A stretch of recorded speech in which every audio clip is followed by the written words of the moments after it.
Hey guys, and welcome back. If you're new here, my name's Georgia, and on my platforms here on the internet, I mostly talk about unsolved true crime. I don't often cover solved cases on my platforms because I truly believe there's so much more importance to sharing cold cases, unsolved murders, unidentified people. There's so much value in spreading the word of these cases.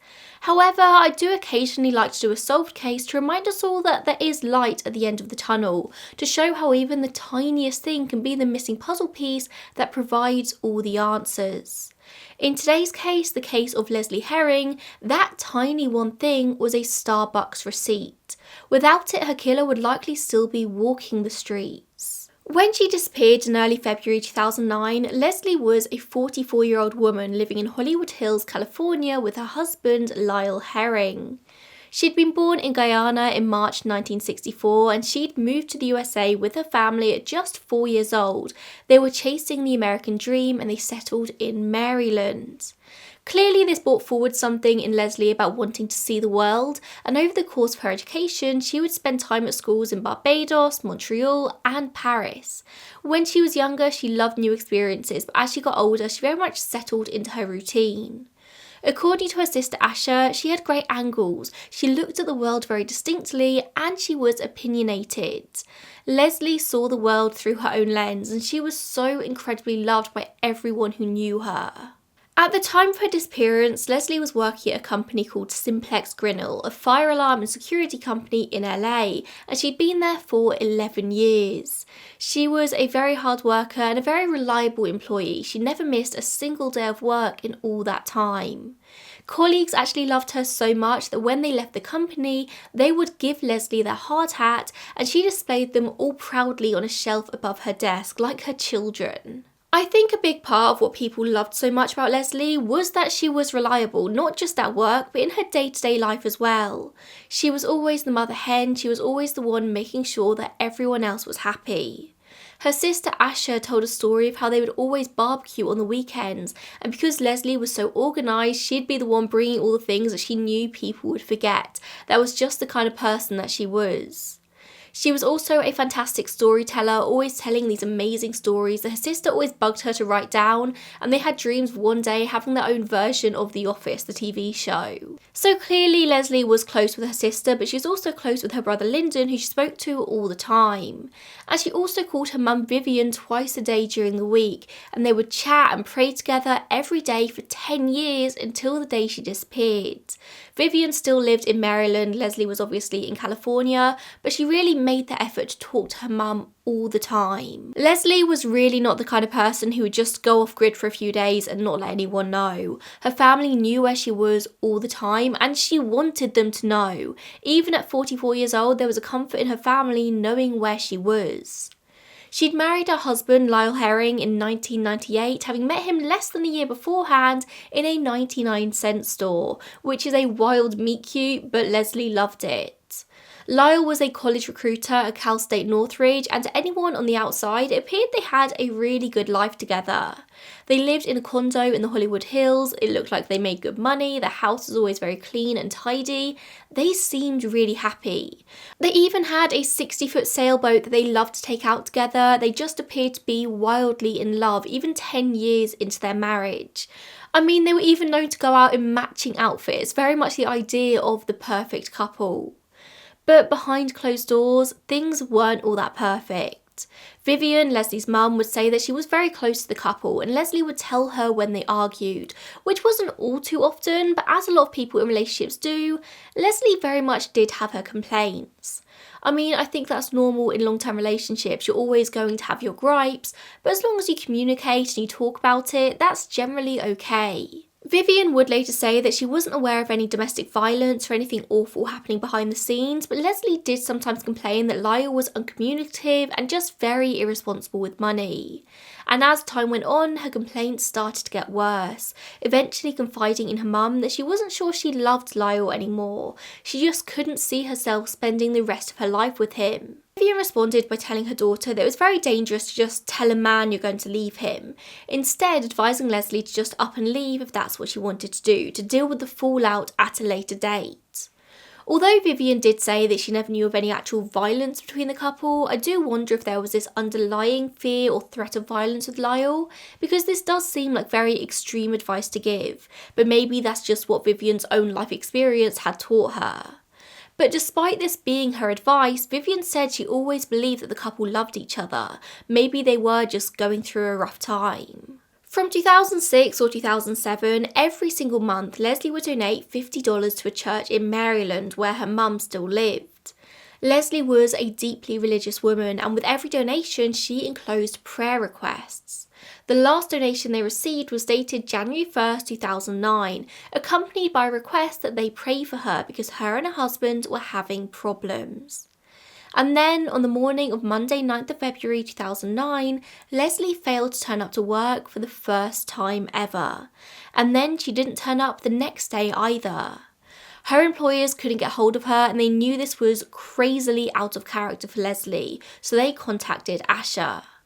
Asha Davis is actually an actress, probably best known for her roles in Friday Night Lights, Grey's Anatomy and Drunk History, and her sort of small level of celebrity would come in very helpful when later spreading the word of Lesley's disappearance, but first and foremost, she was Lesley's sister.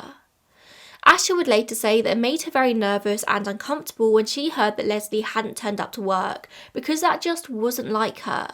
At this point in her life, Lesley was a creature of habit. She didn't go anywhere without telling people, and doing something new was very unusual behaviour for her.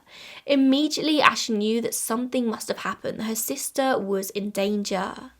There are all sorts of people in this world. There are the people who might skip out and work for a day and go on an adventure and not tell anyone, paying no mind to the consequences. There are the people who might just forget to turn up to work, who might just get sick and forget to call in.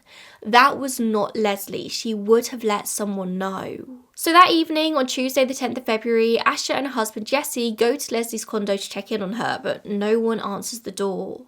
They notice her car, her Toyota Corolla, in its usual parking space, and they find the hood cool to the touch, indicating that it just hadn't been driven recently. And naturally, the lack of answer at the door makes them believe that Lyle's not home either, but they would later say they thought they saw his car, a Mitsubishi Montero, start to approach the complex and then abruptly swerve away. By this point, Asha wasn't the only family member who'd noticed Lesley's absence. The day before, Lyle had left a voicemail for Vivian asking her if she'd seen Lesley.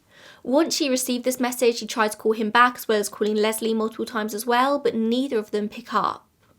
I'm really not sure at which point Asha and Vivian speak, if they'd already spoken before Asha received the call from Lesley's work, but I'm sure that by this evening their panic is really taking over. And so Asha reports her sister as missing to the police, who the next day conduct a welfare check at the condo. They just sort of do a knock on the door, but they report that nothing appears to be unusual, despite the fact that neither Lyle or Lesley are anywhere to be seen. Asha texts them both to inform them of this incoming police visit, but once again, neither of them respond. So the very next day, she files an official missing persons report.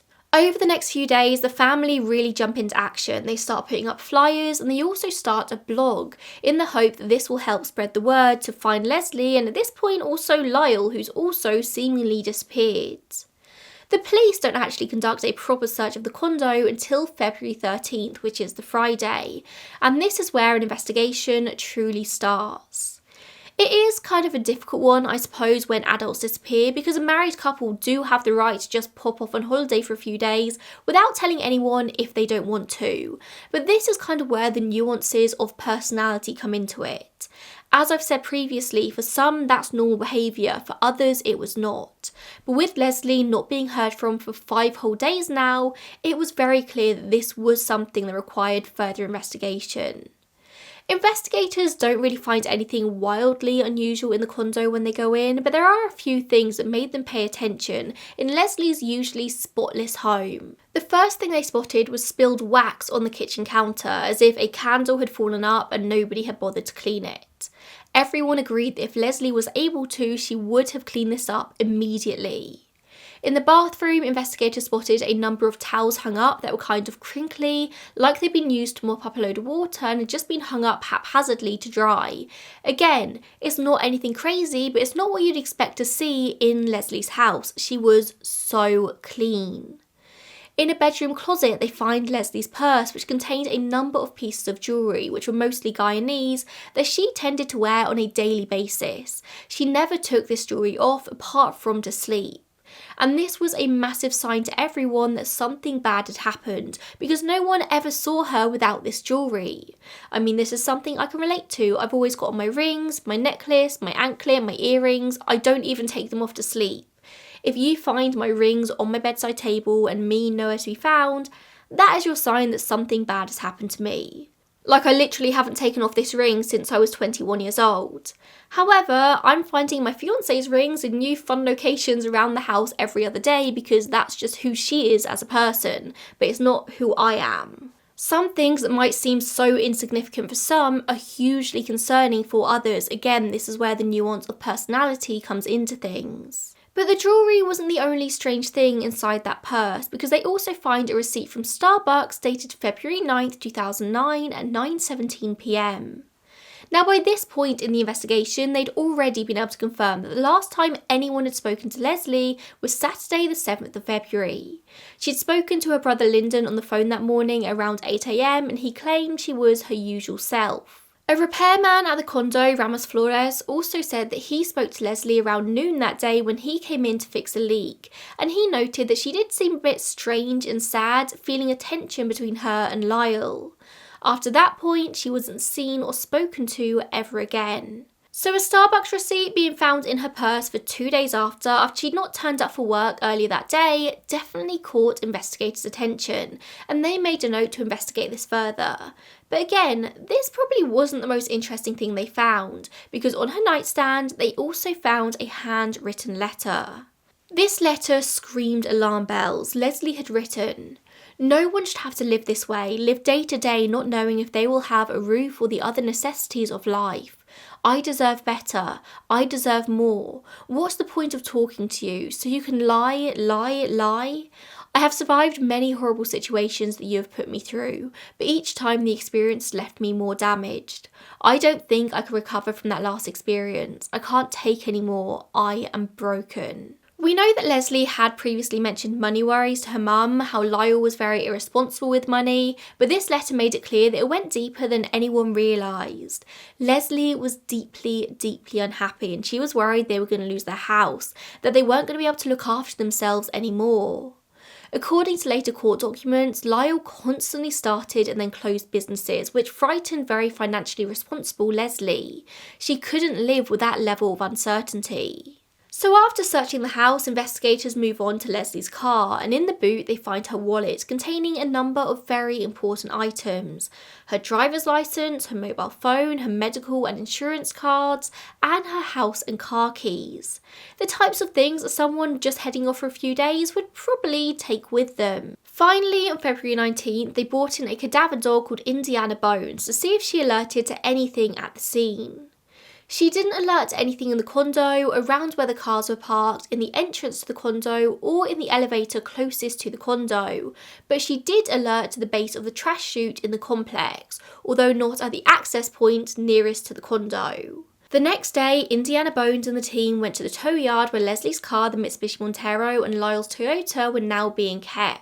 The doors of the cars were open, and Indy soon went to Lyle's car and alerted to an area of the rear of the vehicle where the floor carpeting kind of meets the plastic trim at the edge. Items in the boot were then removed, and Indy cleared each of them. He didn't alert to any other part of the car and instead just kept returning to that one spot. He didn't alert to anything in Lesley's car or a third car that was also there. By this point in the investigation, police have already started to look down some of your sort of standard investigative alleys. They'd done an analysis of Lesley and Lyle's cell phone records that showed that on February 7th, which is the last day that Lesley was seen alive, there was a cluster of activity on her cell phone throughout the morning, and then it just stops. At 5:21 p.m, Lyle's phone calls Lesley's. Then the next recorded activity on Lesley's phone is the next morning at 8:14 a.m, where her phone calls Lyle's, and then he calls hers back again at 10:57 p.m. For each of these calls, the phones connect to the cell tower closest to the condo, indicating to investigators that the caller was holding both phones at the time the calls were made, or at the very, very least, at the time these calls were made, they were both inside the home. Why would a couple be calling each other in a condo when they can just shout from room to room? They look at Lesley's credit cards and bank accounts, finding there was no human-directed account activity, apart from 5 payments onto credit cards made from Lyle's accounts. He pays the minimum amount due on the cards, although before this point, Lesley had always made sure to pay off the balance in full. They look at a computer in Lyle's car and find a number of very concerning searches, including suicide by harming oneself, murder and suicide, searches about travelling to Mexico and Belize, and even what country should I flee to? Yes, really, he searched that. His phone would later be searched as well, finding searches such as profile of a mass murderer, violent death in the soul, and top 10 common methods of suicide. And then we come back round to the Starbucks receipt as found in Lesley's purse. Investigators rushed to Starbucks to check their surveillance footage before it was automatically wiped, expecting to see Lesley enter the shop just after 9 p.m. on the Monday night. But it wasn't her, it was Lyle. He came in alone, bought a single drink, and then left, receipt in hand. Then when he got home for some strange reason, he placed the receipt in Lesley's purse in the closet. It was around this point that it became abundantly clear to investigators what was going on. Was Lyle trying to plant red herrings? Was he trying to create his own timeline here, hoping that the police would only find the receipt once the surveillance footage had already been written over? Although up until this point, police had already thought the situation around Lyle was just a bit odd, it was here that they really started to consider that he may have had something to do with Lesley's disappearance. But whilst Lesley was missing, Lyle was too. He hadn't been seen since Lesley was reported as missing, but one of his vehicles was also missing, so it was kind of just assumed that he'd driven away somewhere. And then 2 weeks later, he stopped in his car crossing the Mexico-US border, trying to drive from Mexico back into the USA with a brand new license plate. He was also found to be in possession of a gun holster but no gun, a Valentine's Day card reading with love for my wife, and a will with copies for Lesley, Vivian and his son, Lyle Jr., which was his son from a previous relationship before Lesley. Lyle was quickly brought in for questioning and his story was found to be very weak from the beginning.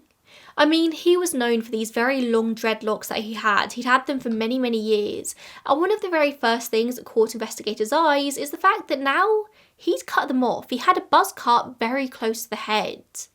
When he was asked about this, he said that he owed money to some very shady characters who cut his dreadlocks off as a punishment, and apparently shaved his goatee as well. As one of the investigators would point out to Crime Watch Daily, this just isn't really something that would ever happen. Detective Chris Gable said that he'd worked in the gang unit for several years and he'd never heard of any punishment like this, like cutting off dreadlocks. Gang members are likely to go for something a little bit more violent.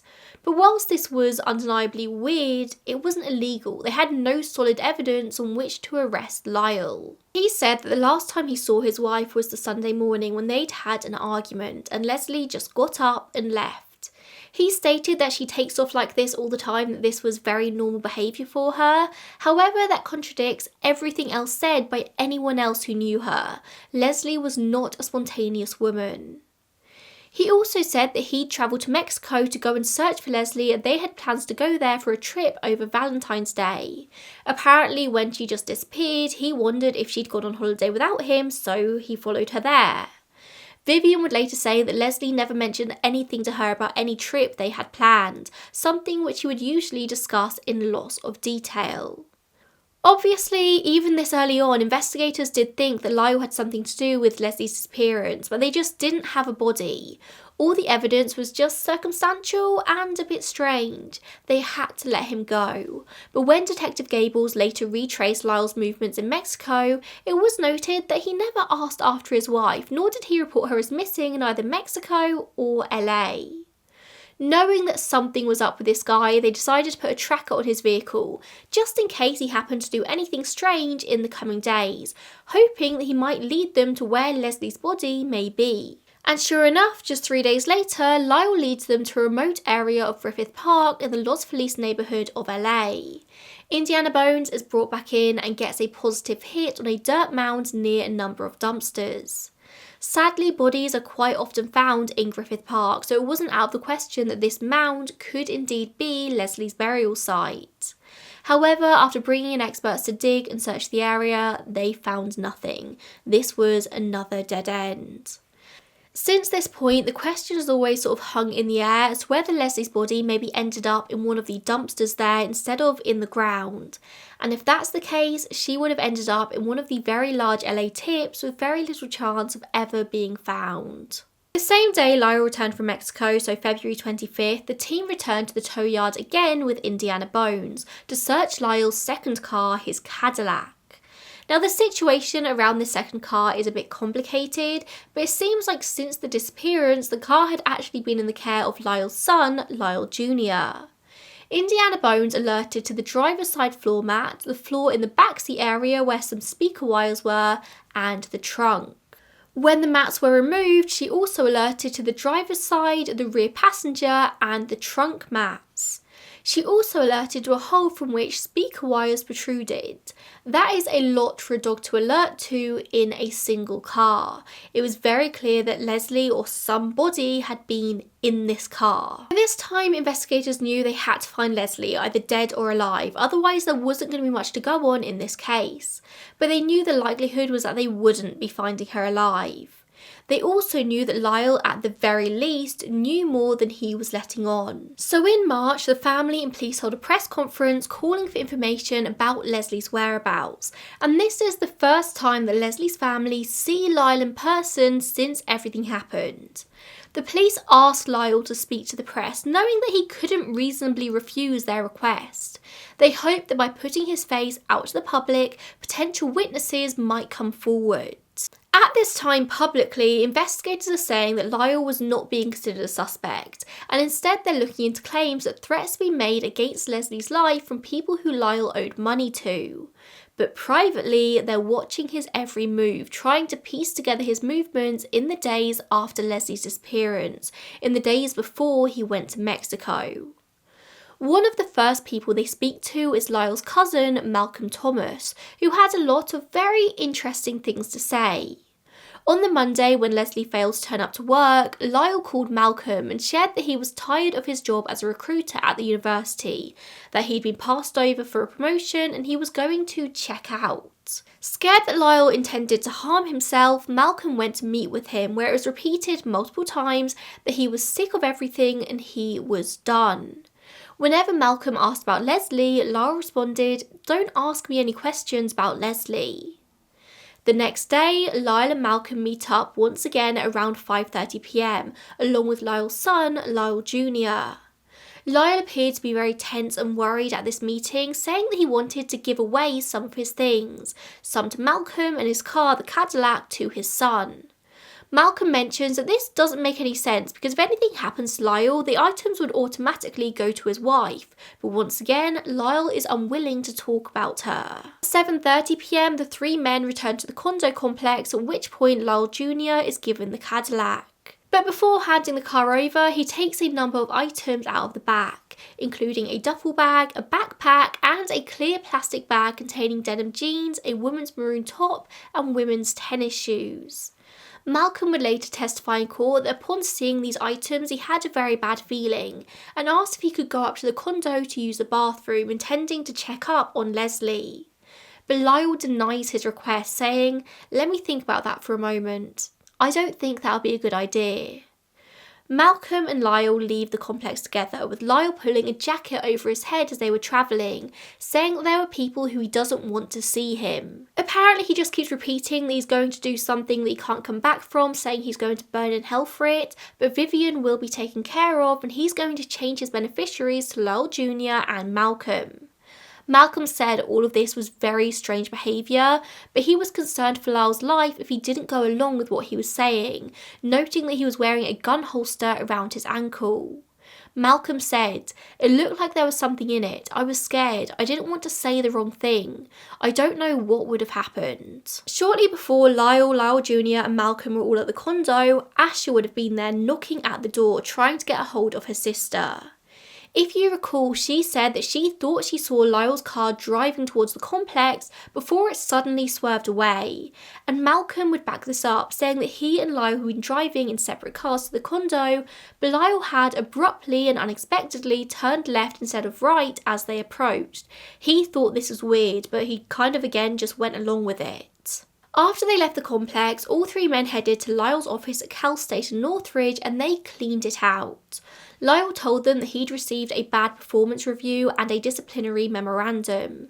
He was acting as if he was about to get fired, so he was kind of getting out ahead of it. But when the university was later contacted about this, they stated that despite the bad review, they had no plans to fire Lyle. And actually, he does end up continuing with this job. The next day was Wednesday the 11th of February, which is the day that Asher officially filed a missing persons report for Lesley. But meanwhile, investigations showed that Lyle checked into the Roadway Inn Hotel in Long Beach under the name Ralph Mitlands, checking out the very next day. He then goes straight to a barber, which is where he gets his dreadlocks cut off. This barber would say that he returned twice, saying that he wanted his dreads cut off because he'd been beaten up. But the barber said, "It seemed as though he was trying to get me to remember something he'd not said on his first visit. He was acting strange and erratic, and this was proof that a gang member hadn't cut off his dreadlocks. He'd gone to a barber and paid for it himself." In the next few days, Lyle travels down to Mexico and speaks with a realtor there about purchasing a club in Rosarito Beach. This wasn't quite the search for his wife that he'd originally said he was down in Mexico for. The realtor said that he mentioned that he was a millionaire, that he had a lot of money, but he couldn't access it right now. Once again, this impulsiveness around money was rearing its head. Investigation also showed that he visited a UPS store in San Diego where he tried to get a will and testament notarized, saying to the person serving him that he's going to take himself out. And then just 3 days later, he's detained at the Mexico border, which is when he's first questioned. From the very beginning here, Lyle's story was weak, and it seems that investigators were onto him from the very beginning. But the fact that they couldn't find Lesley's body meant that they knew they needed a really airtight case against Lyle before they could make any arrest. A murder trial generally begins and ends with the body. That is the biggest piece of evidence you're ever going to have. And not having a body complicates things immensely, especially when the majority of the evidence is circumstantial. Lyle had done some very strange things in the aftermath of Lesley's disappearance, sure, but the individual things he'd done weren't illegal, they weren't solid evidence of anything. But the full picture, that could be enough to convince a jury. This exhaustive investigation went on for 14 months, but by April 2010 they felt like they had enough. Lyle was arrested in his office at Cal State Northridge for the murder of Lesley. Days later, he pleads not guilty and the judge denies a request for release on bail. He is held on $1 million. Of course, the justice system moves incredibly slowly, so this case wasn't brought to trial until March 2013, but this did give the prosecution enough time to get an airtight case together. In his opening statement on March 14th, District Attorney Sam Hillfield states for the prosecution, "This is a case about a senseless and callous murder of an innocent wife by a calculating husband who tried hard to get away with it. It's a case about how that regular middle-aged woman vanished abruptly off the face of the earth 4 years ago, never to be seen or heard from again, because that husband that killed her got rid of her body successfully. It's about how that husband then started weighing his options, looking for a way out, and planning his escape from justice." He continues, "Don't expect to see Lesley Herring's body. There isn't one. We cannot produce one for you, and we're not going to ask you to reward the defendant for that." Inversely, attorney Marvin Hamilton for the defence opens, "What this is and nothing more is a missing person case built on loose circumstantial evidence." As the trial went on, prosecutors suggested that Lyle began to cover his tracks immediately after he killed Lesley as part of an elaborate misdirection. He went to Starbucks and planted the receipt, and he called Vivian to ask after Lesley. But I suppose the big question is, how exactly did Lesley die? And that's a question nobody will ever know the answer to unless Lyle decides to open up. But investigators suspect that on the night of Saturday the 7th of February, Lyle drowned Lesley in their bathroom, as indicated by the lack of blood found in the condo and the very wet towels that have been hung up. The spilled wax in the kitchen suggests some sort of altercation leading up to it, or Lyle acting erratically in the aftermath. One of the biggest pieces of evidence at trial came in the form of a witness called Daniel Davison, who was a resident in the complex. In the early hours of Sunday morning between 12:30 and 1 a.m, he was returning from walking his dog. Upon returning, he uses the far elevator, which is used much less frequently than the main elevator in the building. It's also the furthest from Lesley and Lyle's condo. The elevator stops at the first floor, which is where Daniel encounters Lyle, who is standing with a dolly on which he had a very large rug resting, describing it as 5 to 6 foot wide by 10 to 12 foot tall. Now, this wasn't tightly wrapped like a new rug would be, it actually wasn't bound at all. Daniel said that Lyle looked aggravated, dishevelled, in the zone, a little off and crazed. Another neighbour, Michael Turalo, would testify that the next evening, so late Sunday night, he saw Lyle pushing an empty refrigerator dolly to the garage. He thought this was weird at the time that Lyle didn't say anything to him, despite them being on very friendly terms. Lyle just was completely zoned out, didn't pay attention to him at all. Obviously, it's been theorised that Lesley was inside that carpet, and Lyle originally placed her body in his SUV before transferring it to the Cadillac and then disposing of it, likely in the dumpsters in Griffith Park. He went back a couple of weeks later to ensure that the dumpster had been empty. Lesley's body may well be in an LA dump, never to be found. In the end, the trial went on for 3 weeks, and at the culmination, the jury found Lyle Herring guilty of the second-degree murder of his wife. On June 7, 2013, he's sentenced to 15 years to life in prison. The DA states following trial that even without Lesley's body, the amount of evidence pointing towards Lyle's guilt was overwhelming. Detective Gable pointed out that had Lyle simply stayed home and not tried desperately to cover his tracks, there's a really good chance this case may never have been solved. It all began with that Starbucks receipt found in Lesley's purse, the surveillance footage showing him purchasing that drink. It planted the seeds, and then he just made more weird, erratic decisions from there.